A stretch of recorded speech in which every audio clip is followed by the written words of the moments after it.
after 10 years, we still fill this room. And how many of you were here 10 years ago? Wow, you guys deserve some kind of prize. I'm very proud of you guys for, because about 10 years ago, do you remember what we were showing here?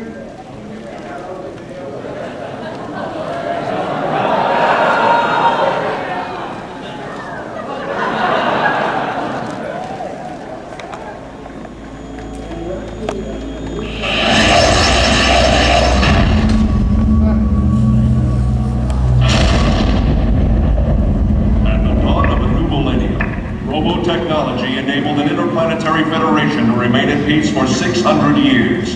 But all that was about to change. A Proteus Group starship, the Corsair, responds to a distress signal from a remote mining colony.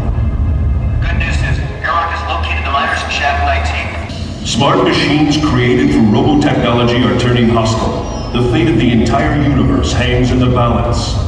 Now it is up to our team of heroes to solve the mystery of their mutating technology before it destroys them all. And so it begins. ROBOTECH 3000, coming soon from Harmony Gold.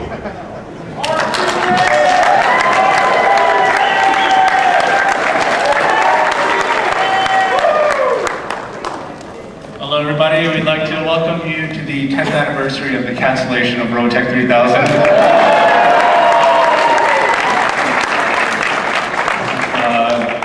And this is our host. My name is Steve Yoon, I'm the webmaster for robotech.com. I also was the writer for ROBOTECH The Shadow Chronicles. And here we have Tom Yoon. Hello? My first association with Harmony Gold occurred about 10 years ago. I had just missed the ROBOTECH 3000 presentation because I was working on another project at DC at the time, and the folks who had seen it told me that I had been spared something. But anyway, it's nice to see that at least what was the highlight of the presentation 10 years ago can now be an icebreaker. And despite all gloom and doom predictions that after that ROBOTECH was doomed, I'm glad that the franchise has survived and is in better shape than ever before. I'd also like to highlight that also at this show, we had a scheduling conflict. Tony Oliver is hosting the Adventures in Voice Acting panel. He is here at the show. I do believe that we're trying to arrange for an autograph session for him at the ROBOTECH Expand booth. So check with that booth on the mezzanine and you'll find out about his appearance there. For those of you who do not know who Tony Oliver is, he's Rick Hunter. And also, he's a producer of Mighty Morphin Power Rangers. I don't know, I think this guy can't go wrong with anything he does. And also in spirit here with us, I'd like everybody to dedicate a moment's silence for Carl Macek.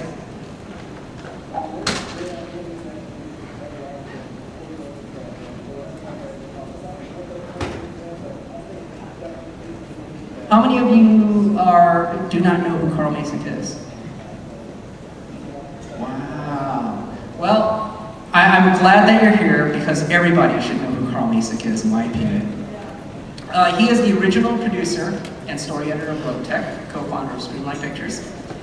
And we're actually here to celebrate Carl and his legacy. Carl was my predecessor at Harmony Gold.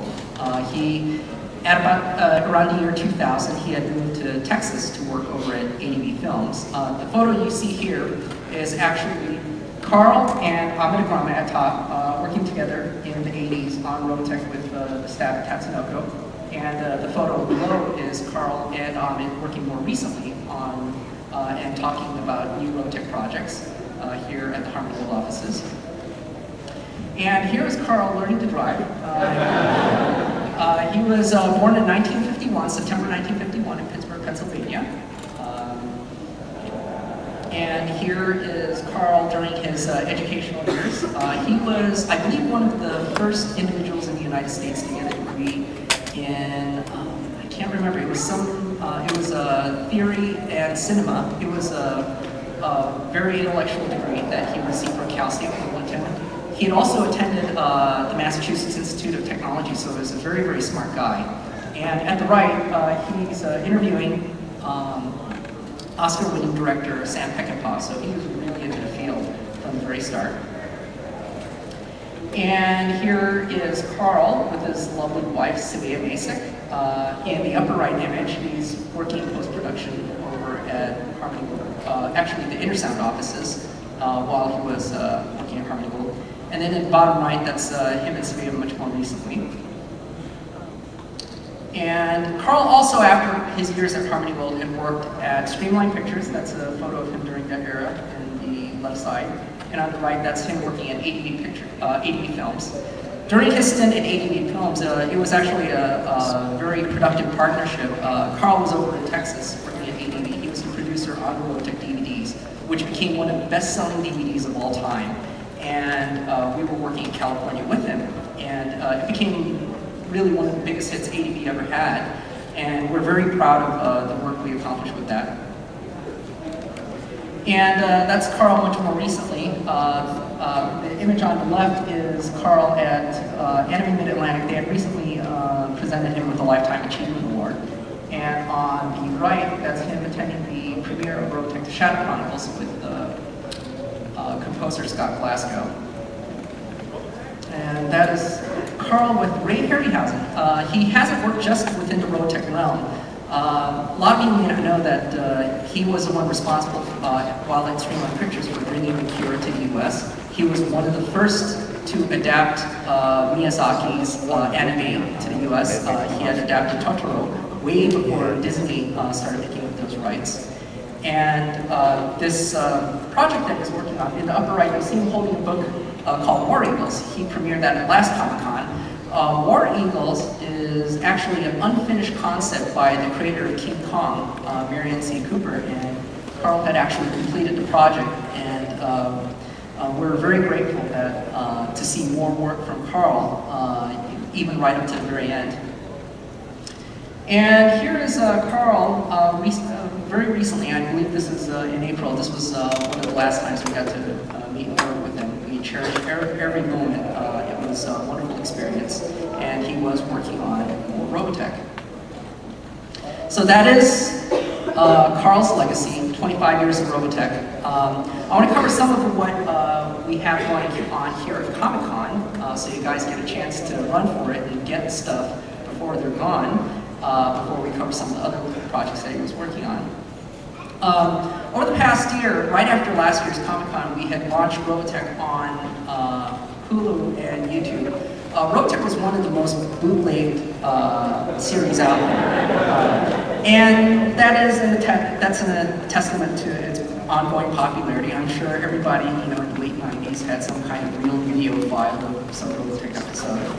But now it's nice to have in really good resolution the remastered episodes on Hulu, sponsored, so you can essentially watch it for free, but maybe on some sponsors' dime, somebody like Sony or Microsoft or whatever. So, we're very happy to have very esteemed sponsors like that to get it online, so you can see it anytime you want.